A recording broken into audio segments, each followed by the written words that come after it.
action, let's go. 추억 건물을 찾으러. Assalamualaikum. Halo guys, nama aku Liza Fiana Sari. Aku adalah salah satu mahasiswa dari Universitas Teknokrat Indonesia. Di sini aku mau sedikit menjelaskan tentang pengertian data warehouse, fitur-fitur dan komponen data warehouse beserta penjelasannya. Yang pertama, apa sih data warehouse? Data warehouse adalah sebuah sistem penyimpanan data yang dirancang untuk menyimpan, mengelola, dan mengintegrasikan data dari berbagai sumber yang berbeda.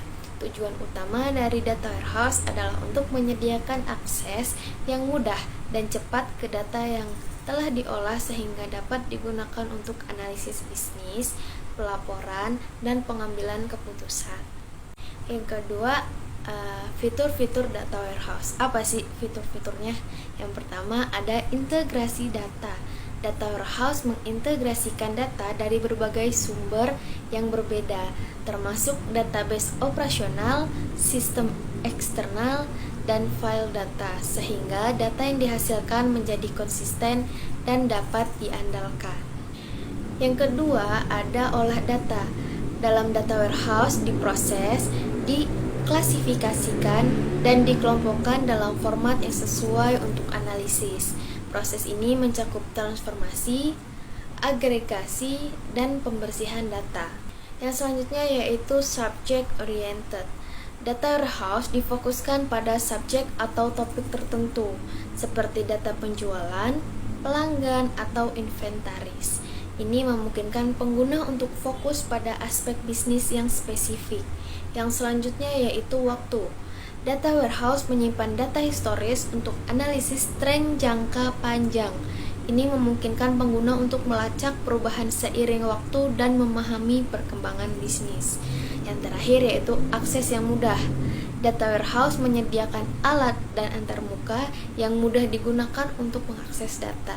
Pengguna tidak perlu memiliki pengetahuan teknis yang mendalam untuk mengambil informasi yang mereka butuhkan. Yang selanjutnya yaitu komponen data warehouse. Apa aja sih?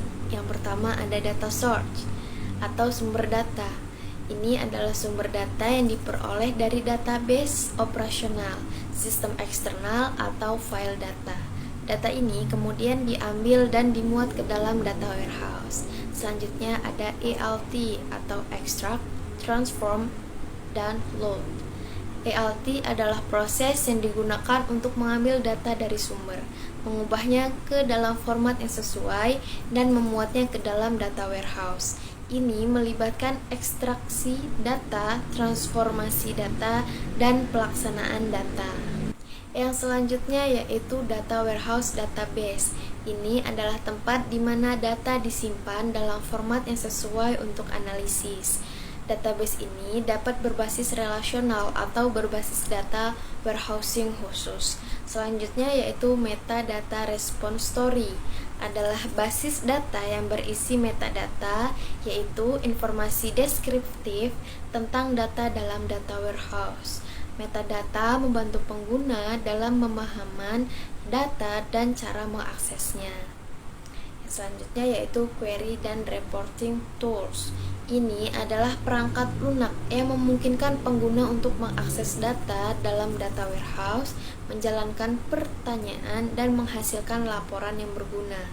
Dan yang terakhir yaitu data marts. Data marts adalah subset dari data warehouse yang disesuaikan dengan kebutuhan dan tujuan departemen atau divisi tertentu dalam organisasi. Data marts dapat digunakan untuk menganalisis yang lebih mendalam dalam konteks tertentu. Nah, itulah tadi tentang pengertian data warehouse, fitur-fitur data warehouse, dan komponen-komponen data warehouse. Jadi cukup sekian yang bisa aku jelasin. Jadi akhiri, wassalamualaikum warahmatullahi wabarakatuh. Bye bye. 트레저와 함께 달려. Ready for action, let's go. 추억 건물을 찾으러.